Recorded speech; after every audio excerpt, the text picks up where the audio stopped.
Welcome back to Suren Real Estate Podcast, where we speak with real estate professionals, entrepreneurs, and industry leaders. Today's guest is Rich Tomasini. Rich has spent more than 2 decades in real estate, progressing from the transactional side of business into brokerage growth, leadership, coaching, and large-scale team building. Today, he is a real estate broker, growth leader, and shareholder with eXp Realty, with an organization expanding, across United States and international. Rich, welcome to the podcast. Nice to be here. Thank you so much. Thank you. So, Rich, I was kind of checking your background to see how you're doing, but I'm always interested in the story. So, tell us, Rich, before we get into what you have built, take us back to the beginning. How did you originally get into real estate? Let us know about it. Sure. It was plan B or no plan, maybe. I dropped out of college because I had the attention span of a bug and I wasn't interested in sitting in a building throughout high school. So I think I only went to college to appease my parents and not embarrass them, in which I shortly after entering embarrassed them and didn't appease them. And my dad was a real estate appraiser and he was very concerned about my future. So he offered me an ability to be an apprentice and be a real estate appraiser at his little Mhm, small business and to scale it a little bit to where there was enough work for two. And he mhm. took that on. And I was a real estate appraiser with my dad from about 20 to 27 years old. And then I Mhm. moved over into sales when we relocated from Fort Lauderdale to North Carolina back in 2005.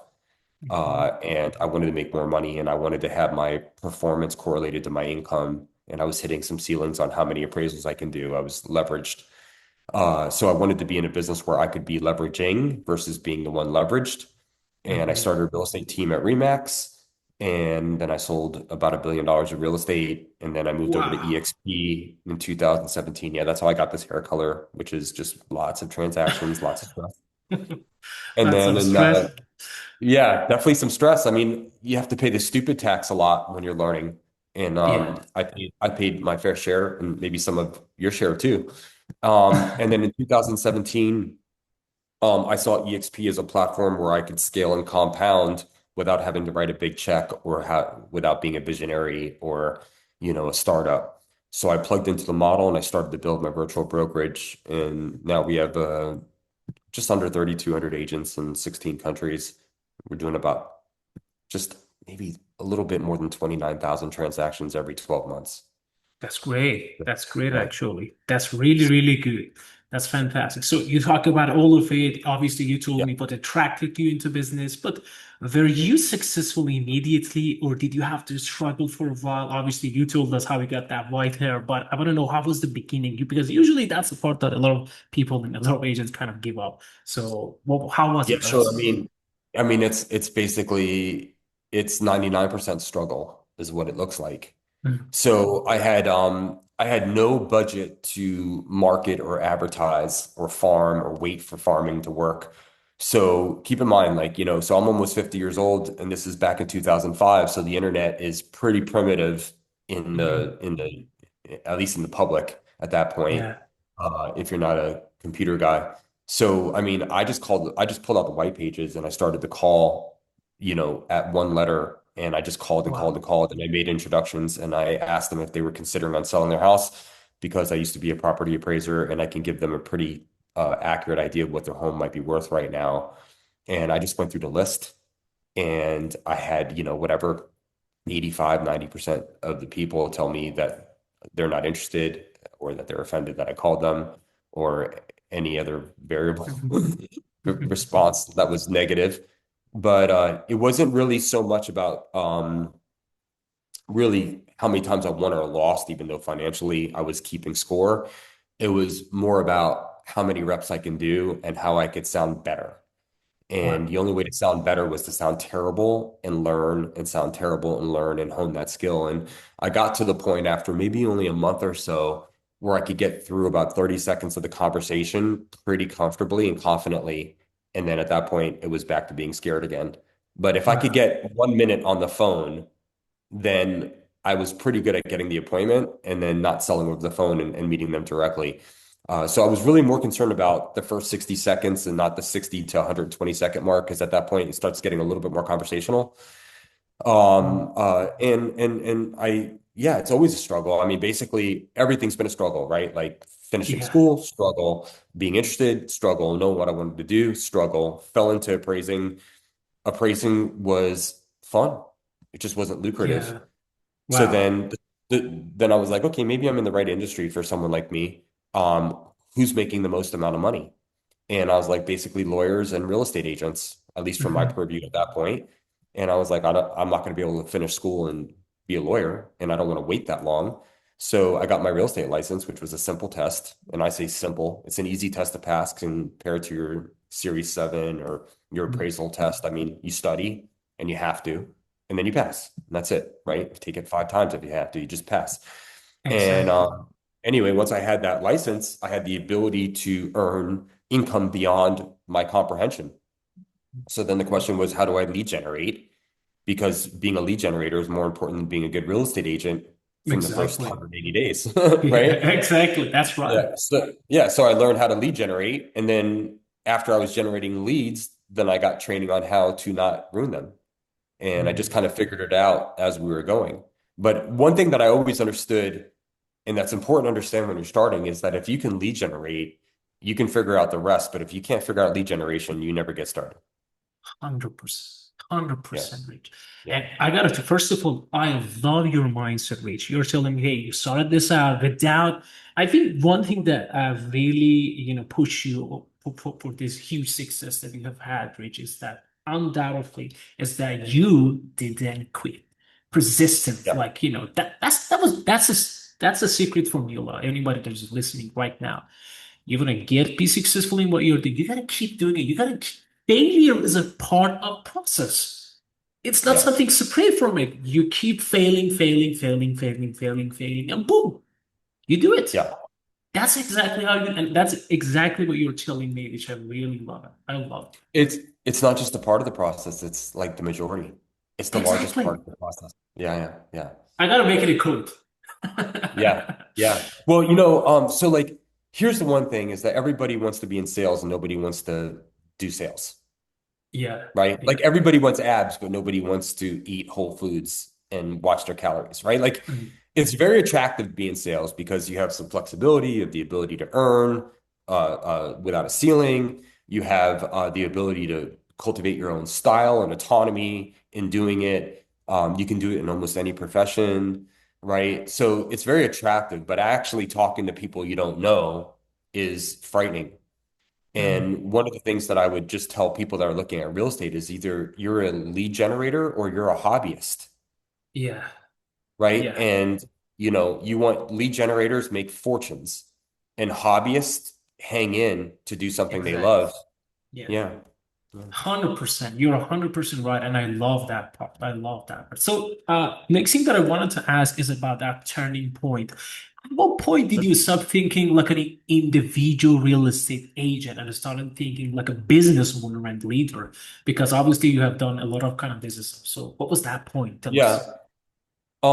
Okay, so like part of me getting a real estate license is because I couldn't leverage anything as an appraiser. I had to go do the inspection, do the report, submit it, do the Mhm. inspection, do the report, submit it, right? And there wasn't enough money in it, at least at the perspective that I was at, to pay somebody 20 bucks an hour to go do other parts. Plus, I had to put my name on it. So there was a lot of Mhm. liability. Appraisers are very liable. Real estate agents, not as much, believe it or not. Mhm. So anyway, so I got into real estate to be able to leverage other people to do parts of the job that were not great ROI. So Mhm. right out of the Mhm. gate, I had that mindset because I'd already experienced pain. I mean, most people have to experience pain in order to solve it. Most people are not preemptive. I had the pain of I can work 70 hours a week and only make 120,000, right? So I was Mhm. like, if I could work 10 hours a week getting new business and someone else could do the other 60 hours a week and I can make Mhm. 500,000, that's where I need to be. So I had to move my profession within the industry to do so and get my real estate license. As soon as I got my license, I realized there's two different parts of this job I can do. I could be a buyer's agent, which feels a lot more comfortable and less intimidating right out of the gate. Mhm. But then I can't leverage. I can't take a $500,000 buyer and a $2 million buyer and put them in my car and show them property the same day. It just doesn't work that way, right? Yeah, But if I'm a listing agent, now I can leverage because I can carry 10, 15 listings concurrently. exactly. So, Exactly. and if I can carry 15 listings, I can get buyers through those listings and I can give those away and I can get paid 50% on those for putting no time in there. So every Mhm. time I kept thinking about how much time can I put in this and what can I get back? And it led me to two very clear rules of life, which is you have to be able to leverage and you Mhm. have to be able to lead generate. And you can't leverage if you can't lead generate, Exactly. right? So to me, it's always lead generate, Lead generation. leverage. And then I go Exactly. right into, I'm in the right direction. Now I go fast. So I always like speed direction, right? Like I don't want to go fast in the wrong direction. So I'm always a little cautious and slow out of the gate. And then once I realize I'm going the right direction, then I start going fast. And the right direction for me always was leverage, leverage, leverage. So becoming a listing agent, having a team, having buyer's agents, having executive assistants and TCs and all that stuff was a leverage business. And then naturally, what do you do when you're a big team? You have the problems of teams, which is that the margin that you're making off your team members is at the expense of Yeah. their opportunity, right? Mhm. And then you're Yes, exactly. and that you're training future competition because the good ones will leave you, the bad ones will stay forever and make you fire them, which is an awful feeling for both. And the good ones Yes. will leave you and compete directly against you in your marketplace. So then once I found that new problem, I realized that the only solution for that is to have an organization for them to graduate into to where I'm not making that front end margin, but I'm making margin on the backside that comes out of the brokerages commission. And then that Yes. allowed me to be able to have teams and then graduate people to where they could be independent and it not be competition. Wow. So that's Yeah. why EXP was, appealed to the entrepreneurial side because I ran into a big roadblock was that teams have this constant, uh, retention issue, frankly, right? Exactly. So if you have a retention issue, it's like imagine your 3-year-old son, right? And when he's Mhm. 18 and he wants to be independent and he moves out, you say, I'm done with you. That doesn't make any sense, right? Exactly. With an organization, it's like the door's always open. Come back. Yeah. We're always interconnected. So once Yes. I realized that an organization solved team problems, I decided to build an organization. And then what I haven't run across is a new problem, which is what do you do with an organization? Well, really, there's no problems there. Organizations have autonomy and independence and they scale and compound on their own. So I have Exactly. stopped running across problems. So therefore, I've stopped solving for them. I guess maybe it's more industry problems. How does AI impact real estate and all that stuff? But like organizations is the final solution, Exactly. I love that story and answer, Rich. I think the way you actually manage this whole process and changing you said that the good agent is going to be your competitor. Instead of Yeah, having them as a competitor, you turn them into people that are going to stay with you for a very long time. With that kind of yeah. having that feel, that was a very smart, and I love that. And I love that. Cool. So you have mentioned about organization, and I know that you have helped build an organization involving thousands of agents. Most agents have trouble managing one assistant. So what has to be in place before a real estate business can genuinely scale? So I need to know that answer. Well, nothing, believe it or not. Systems can be iterated as you go. Getting started and going into motion is the Hmm. best way to go into larger motion. Okay, so like we solve problems as we go. I never built Rome and then waited for the Romans to come in. Like we Hmm. just so part of my strategy was to bring like top level talent over because I didn't Hmm. want to babysit, right? So and then top Exactly. level talent also solves problems. So Exactly. I brought over the very best of the people that I knew. And then I asked them for only the very best of people they knew. And I had conversations and I worked through people, not around people. And every Mhm. time I ended up with a pool of people that were talented, but not big enough, I went out and introduced myself to more talented people at the cold level. And I got them Mhm. warmer and I had conversation and I shared the vision and I tried to be competent and consistent Mhm. and professional. And then I brought new talented people and brought their talented people over and worked through them. We always tried to build like if you were breeding golden retrievers, we really wanted the best example of two golden retrievers that we could breed together and get puppies, right? Exactly. And I was always very specific about like I always sold EXP as a 100% company to the top 4% of the industry. So I only went after those people. Now, do we have people here that sell 4 transactions a year? Of course, my average agent sells 7 transactions a year. In the UK, it's more like 20, right? But yes, of course. But I did not personally start that way. I started with like the most dynamic performers that had the most amount of um uh Transactions. commiseration and Yeah. pain and burnout and lack of Exactly. it. And then we went off their talented list and we were really looking for the most amount of units we could do with the least amount of people.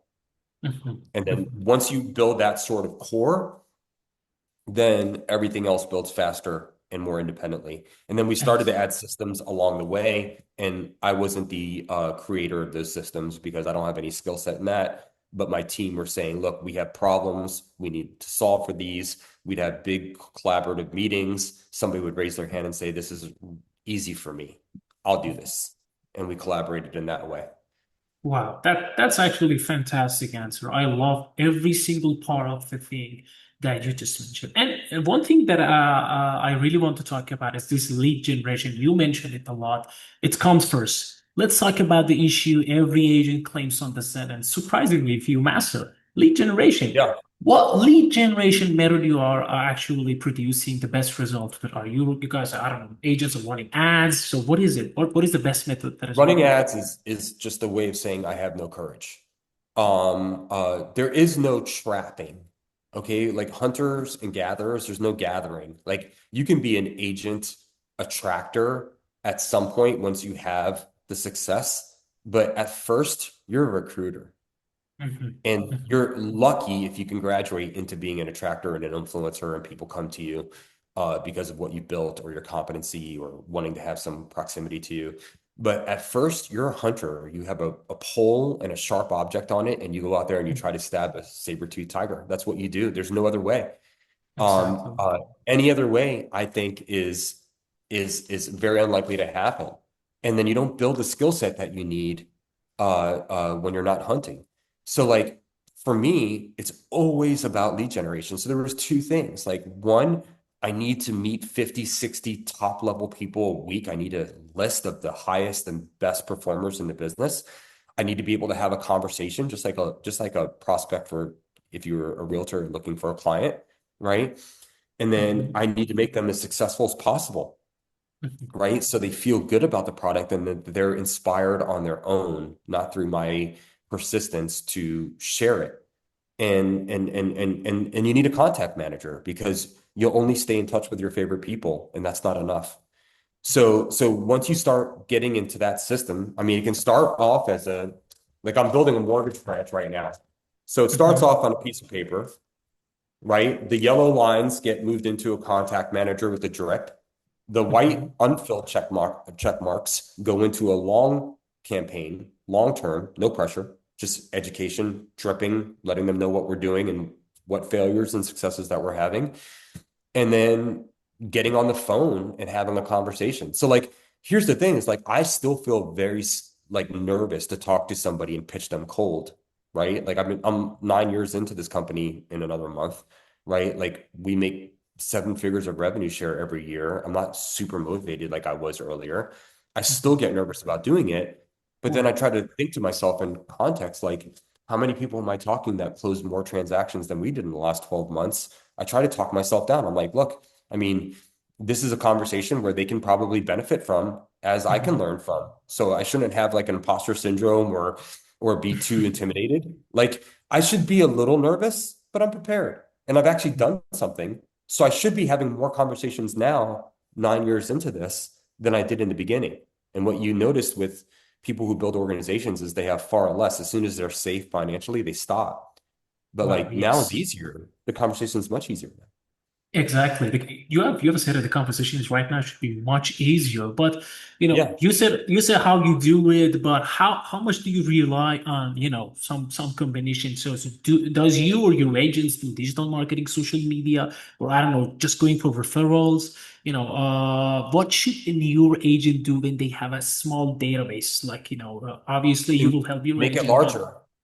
make You it have to make larger. your database it's not like, oh, I'm sitting here and listening to these 2 guys and I have a small database. Everybody has a small database. No one's database is large enough. So Exactly. you have the common problem, right? That's the everyman's problem. So the only two things you should focus on is increase your database and increase the relationships inside it, Mhm. right? So like if you have 50 people that know you and that translates to $2 million of deals a year, you're Mhm. making $50,000 a year.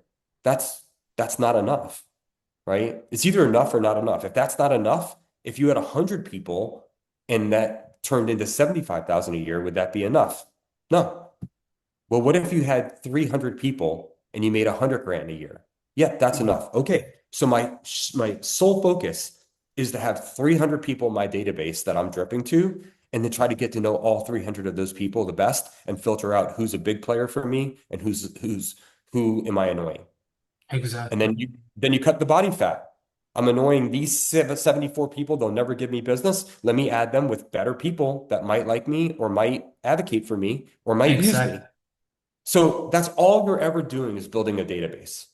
Yes, just build that Yeah. database and, How, yeah, go for how it. you do it could be podcast, it could be YouTube, it could be cold calling, it could be geo farming, it could be using SEO, whatever. AI. Like Yeah. that's where it becomes more like liberal arts. Like what, like pick one thing that I actually don't hate. I mean, they might all be uncomfortable, but pick one thing I don't hate and do the most of it. So like if I was Mhm. going to pick podcast, which would not be my form, right? But if I were to pick podcast, I would be trying to have a podcast 2 to 3 times a day. And I Mhm. would try to stay in touch with my guests because none of the people that I ever do podcasts ever stay in touch. Like that Mhm. would be Exactly. a differentiator, right? Yeah. Or I would try to add value, or I would try to get you in the database, right? So like even if just getting my information, my cell number and my email in your database is the whole goal, and you could get 5 guys like me that, or 5 ladies like me. I use the word guys from South Florida as just everybody, but like if you could get 5 of us in your database 20 times a week, you got 100 players in your database. Now, what do you Yeah. do with that? That's where the artistry comes in. What's my messaging? Am I going to be funny? Am I going to be to the point? Is it going to be super simple? Is it going to be verbose? What does it look like? Exactly. And then you start carving that part out. So like half of the job is like just utilitarian, like critical thinking and doing those tasks. And the other half is like, well, what is my identity in their lives? How am I showing up? Like Exactly. what are we delivering? What's my value proposition? And Mhm. then I use it like a clutch and a gas pedal. Like it's always both.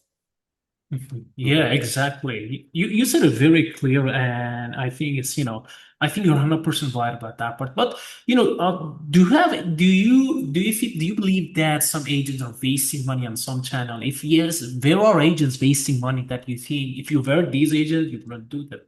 You wouldn't do that, never ever. Yeah, I think you're always wasting money. I think everybody's wasting. I don't think there are advertising dollars that are worthwhile. I mean, if you're going to farm neighborhoods and you're going to be the only person that doesn't stop and you farm 1,000 house neighborhood, yes, you're going to be Mhm. successful. That's an investment because it's a Yes, long-term goal. But most people don't do their advertising long term. They do it short term. If they don't get a response in exactly. 180 days, they're out. So that's a waste of money. So anything short term is always going to be a waste of money. Anything long term might be a waste of money, might not. Mhm. Um, there is no prosthetic for meeting new people, building relationships, and connecting. There's no prosthetic for that. And I can't connect with people. Like I listen to YouTube, like, whatever. I'm a middle-aged guy. I'm a middle-aged white guy. I'm like YouTube's favorite player, right? Mhm. Like, but I Yeah. don't always connect with the people that I'm watching. It's more hobby related or news related or whatever. Mhm. For me to connect with people has to have some kind of interpersonal relationship where there's a conversation, right? Exactly. Just like me. Yeah. Yeah. Yeah. And everybody's scared to have a real conversation. And what I've noticed is that people are not super attracted to people who are scared. So like one of the things is if I call you and I have a conversation and I'm comfortable in my own skin and I can have a conversation with you, you have a much different impression of me. I can have a conversation with you about anything, and I don't have to feel intimidated. If I'm going to talk to you about electric, I know nothing about electric. I would burn my house down, but I know a lot about the fact that you're married, you have a wife, and you have a 3-year-old son. I mean, I can relate to that. I can relate to Exactly. that. We're both in real estate, right? I can relate to the fact that neither one of us know each other very well, and we'd like to build some rapport and have a better connection than we did 35 minutes ago, right? Exactly. You're right. Yeah, So, 100. so you can That's always a hold on to talent. some part of the conversation. Yeah. Yeah, that's a very good talent that I think you mentioned it very, very well. Like, if you're willing to talk to people and if you're trying to connect, and because, think about it, like 1 hour ago we never met each other, we didn't have any conversation, and it's not even like complete 1 hour, and we're already feeling like comfortable. We can talk about all that Yeah. detail. I think that's an art that I really believe Rich, you're really good at this.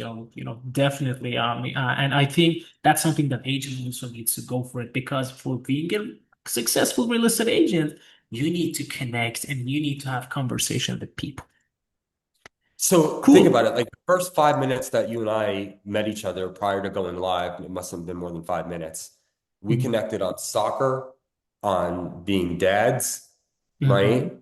On marriage, Mhm. on Italian, being Italian, right? Not both of us, but Exactly. your fascination with Italian people, right? Yeah. So if we would have paused right now and been surveyed after that first 3 or 4 minute conversation, and they were like, okay, you're at a party, you don't know anybody here. Can you talk to this guy for 5 minutes? You'd have four things to say. Yeah, we could talk for at least a minute and 15 seconds Mhm. on all of these things, Yes. right? Exactly. So if you felt so comfortable to where you could answer a survey and say, I could talk to this guy for 5 minutes easy.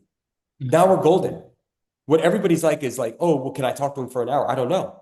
You only need 5 minutes with me. And then after 5 minutes goes, you might say, oh, I could do another 5 minutes easy, no problem. Exactly. Yes. 10 minutes, we can solve the world's problems in 10 minutes.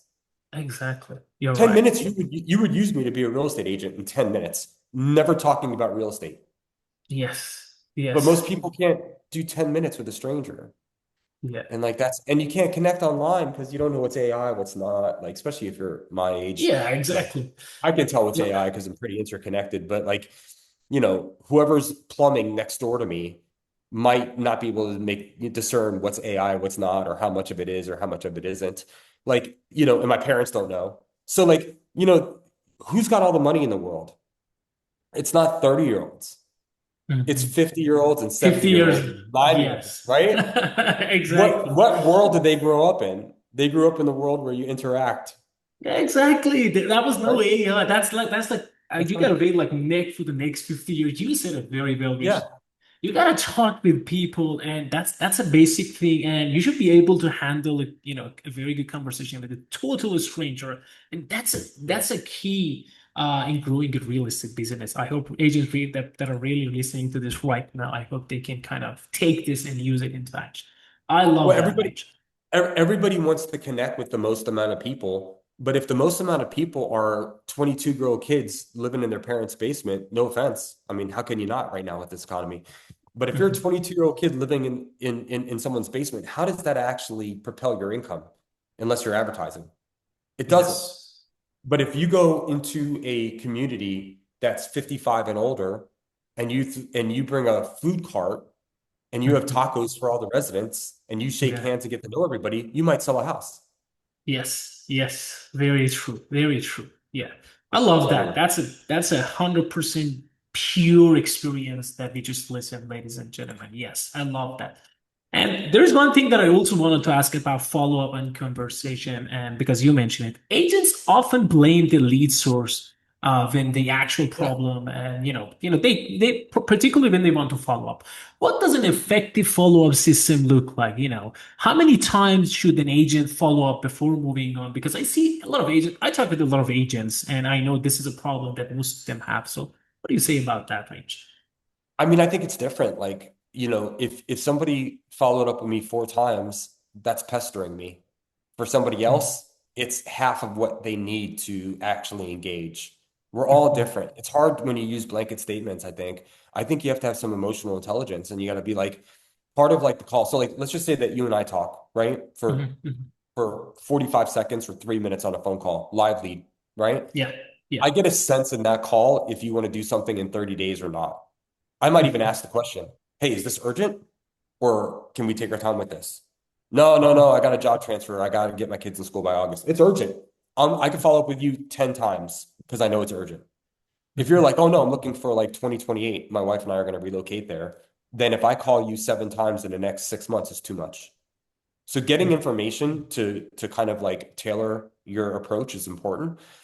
And then the other part is like what's follow up? Is it like me calling you, or is it like you go into my database and I stay in front of you, or I send you Mhm. text? Like an intense Exactly. follow up, this Good point. right now is a phone call. A passive one is a text message. A super long-term passive one's an email, right? Mhm. So there's different kinds of follow up. So like, you know, if I said to you, like I just set expectations. So like just say that I talked to you for 2 minutes and you're a little cagey with me. I mean, I always believe in coming up with like healthy conflict right away in the phone call. I'd be like, hey, like, listen, man, we've talked for a couple minutes and I'm not getting a full, like, clear picture if you want to work with a real estate agent or you want to kind of do this independently. Mhm. I'm starting to get a little bit of the sense that you don't want to be like boxed in. And I get that. And I don't want to Mhm. box somebody in who doesn't want to be boxed in. If Yeah. at some point this feels overwhelming and you feel like you need a tour guide for the experience, I'm a real estate agent and I can guide the whole process. You make the decisions, I'll control the process and keep you apprised of what's coming up so we don't hit anything. Okay. Exactly. Um, what I'd like to do with is until I get that feeling from you, or if I don't ever get that feeling from you, I'm going to lightly touch you a few times and just check on you. Okay. But Mhm. no need to feel pressured. I'm just Exactly. checking on if you get deep enough in the process to where you're like, okay, this is overwhelming. I'm going to bring Rich in. Mhm. Right. Mhm. So like you can set up anything, or you could be like, look, you got to move here in 35 days. We got to drop everything. This is like ER. This isn't like long-term care. Like we need to start looking at houses. We need to start filtering through things. We need to capitalize on the inventory being high this summer. We need to go under contract probably in the next 20 days because we need 30 days to close. And then I need to start figuring out all of these vendors, and we got to make sure if a property might not work out, we might need to move to another Exactly. property. So like we Yes. need to meet in person as soon as possible. Tell me the first coffee shop that's near you and the first time that you have, and I'll be there. That's a Yeah. whole different conversation based on what we're experiencing. Yeah, So you're like, right. yeah, so like I don't know. Like I mean, what's the difference between sexual harassment and office flirting? Is someone's attraction to the other person? Yeah, Like I didn't exactly. write this in a manual. Like I don't know. Like You if gotta if feel my it. if my wife's attracted to me and I work with her and we're not together, I can say, you look beautiful today. And she's like, oh, Rich said I look beautiful today. If she Yes. thinks I'm the worst thing that ever happened, she'd be like, that creep is making my work day terrible. Right? Exactly.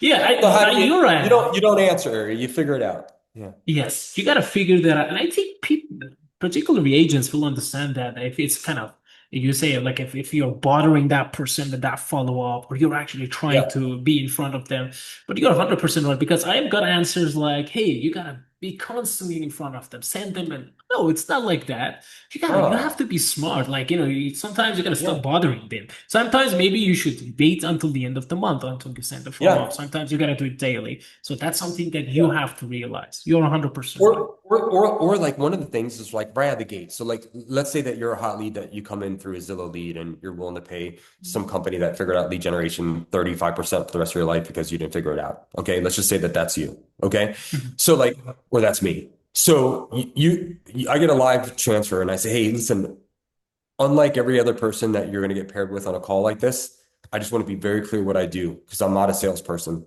I'm a Mhm. consultant. I give Mhm. I give information.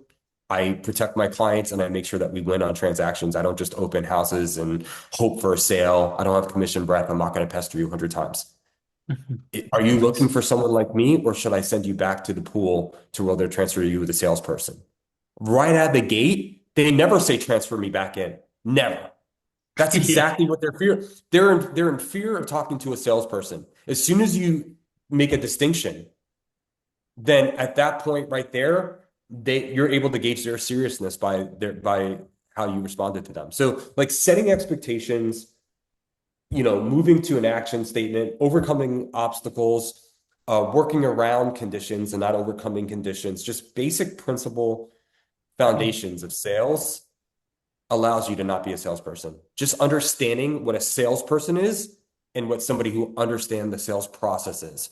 I understand the sales process. I'm not a salesperson. I'm not going to pitch you on anything. There's nothing I don't want to tell you in a different way. I don't want to work off your emotions to where we have cold feet later. I want everything to be like, here's the information.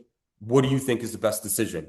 And then if you say the wrong decision, I want to say, hey, this is why I disagree with your answer. This is devil's advocate to it. Do you understand? Exactly. Are you still okay with that same answer, or do you want to pivot to something else? Right? That kind of process, it takes away all the bullshit. Exactly. Thank you so much for saying that, Rich. If you have the right process and if you ask the right questions, I think, yeah, let's be honest, everybody hates, to be on a sale call. They hate sale people. They need them sometimes, but they kind of hate it. But the point is, if you ask the right question, if you have the right process, this whole situation would be really pleasant. That guy doesn't have to be hate of you or something like that. But yeah, you're 100%, Go 100%. to go buy a entry level Dodge, go to a Dodge dealership Mhm. and talk to the person who meets you in the parking lot.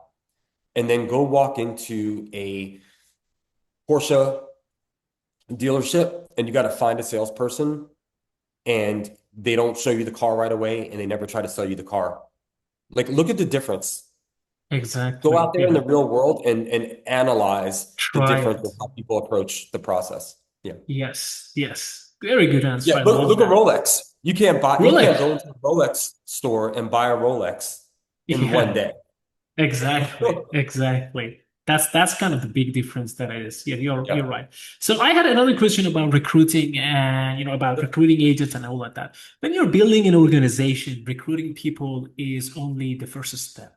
So how do you attract good agents? Because you mentioned you're always looking for that top talent people and the people that can really help you to move forward with the goals, with their task and all of it. How do you attract good agents and give them a reason to stay? Because let's be honest, agents really wants to move on. Like, Yeah, what they what are. is It's that very story? Yeah.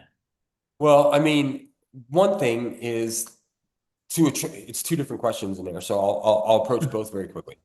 The Sure. attraction is best leadership is when you're the example, Mhm. right? Like if you're selling 9 homes a year, you can talk to people that are selling 4 homes a year because they'd love to sell five more Mhm. homes. If you're selling 9 homes a year and someone's selling 90, they don't want to talk to you. All right. So raise your frequency, right?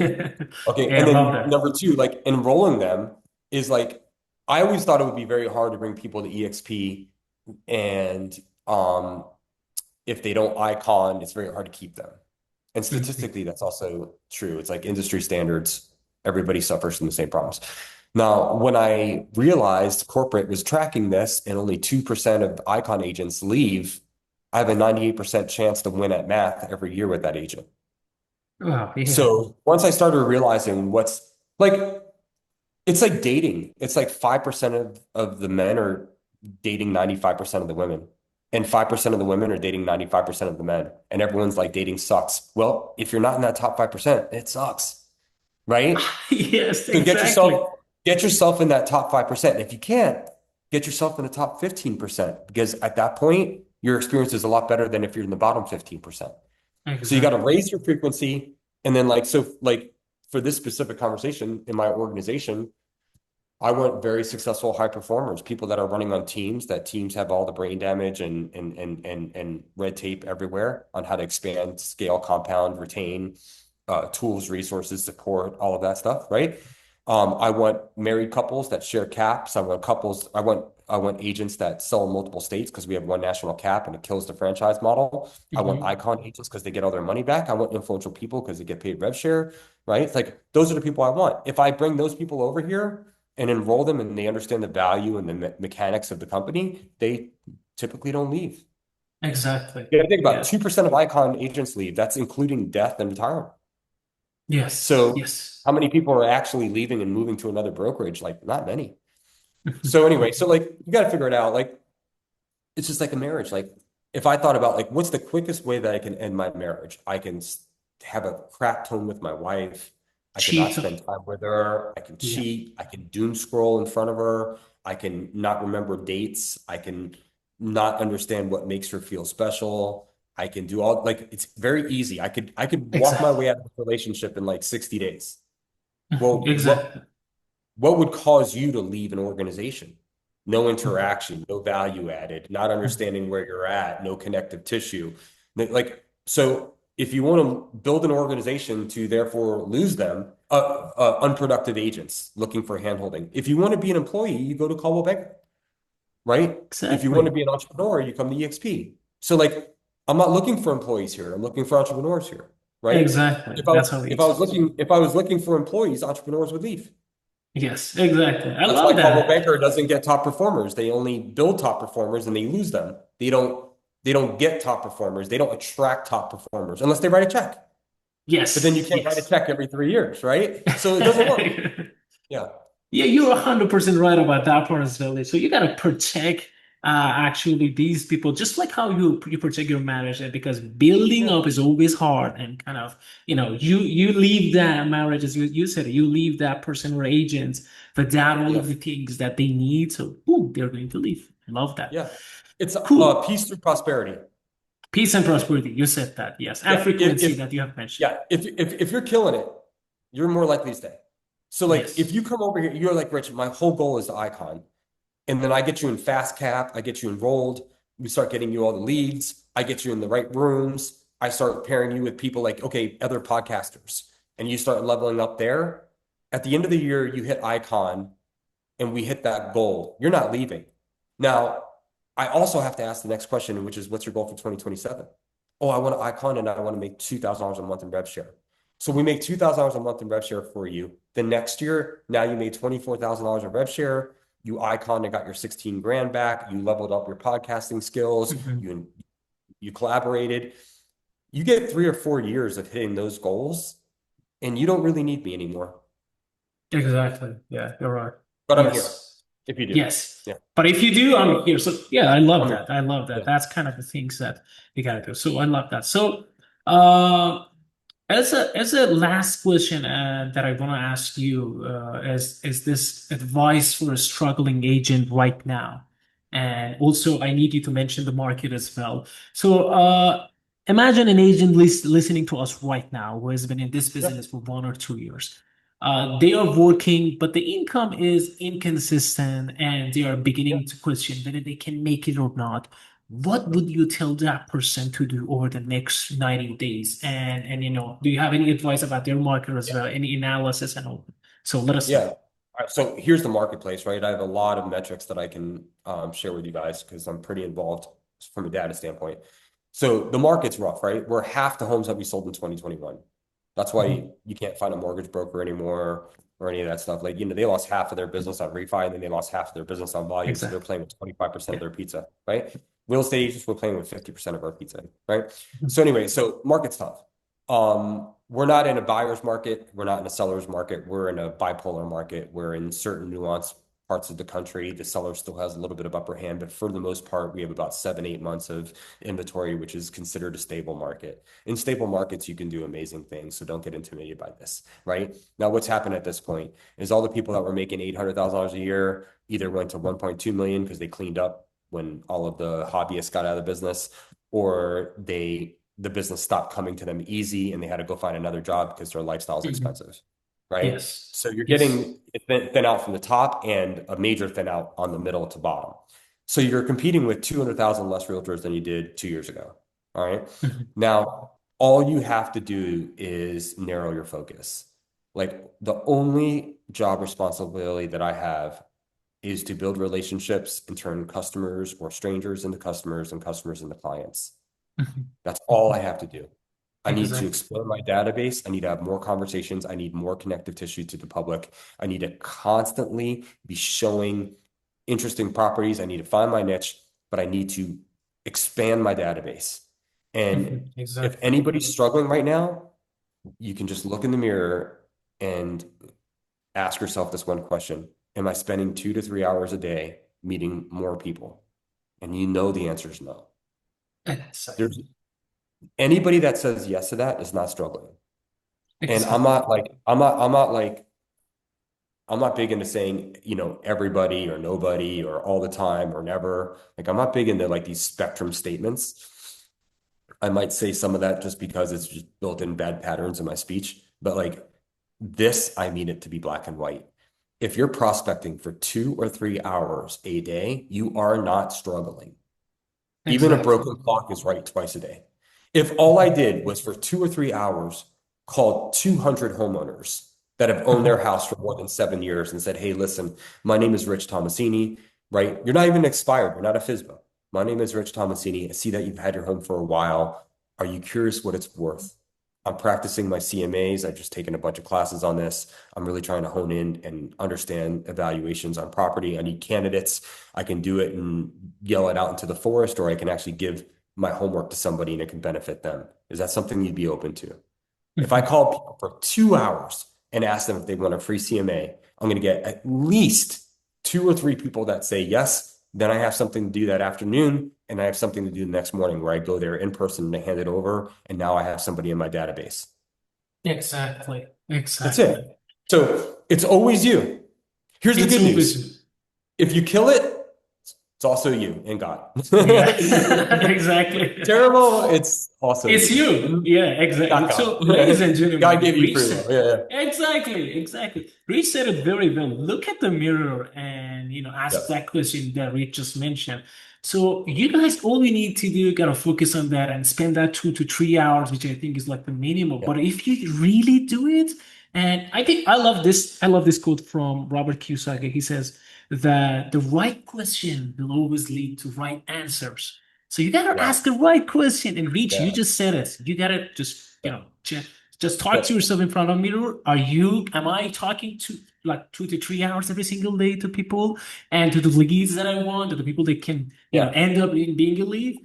Most Yeah. of the time the answer is no. Thank you so much for that. So, Rich, this has been a super valuable conversation. I loved everything that you have mentioned. Just a quick answer, just out of curiosity, after everything you have accomplished, what are you building toward right now? What is the next chapter of your life, Rich? So, Well, two things. Spending as much time as I can, because this is the youngest I'm ever going to be.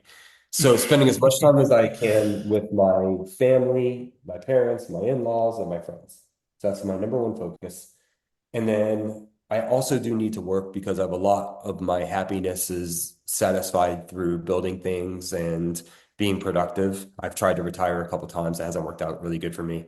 So right now I have my own mortgage branch with Rate, and I am iterating title companies and creating this term called REMLOs, which are real estate agents that can get their MLO license and get paid basis points, and awesome. providing health insurance. And I'm learning that vertical. And we created a website called Close Both. And we are taking anybody who's selling 12 houses on the buy side a year, and we're making their life a lot better. So that's what I've been working on, about 10 to 15 hours a week, and it's working great. Yeah.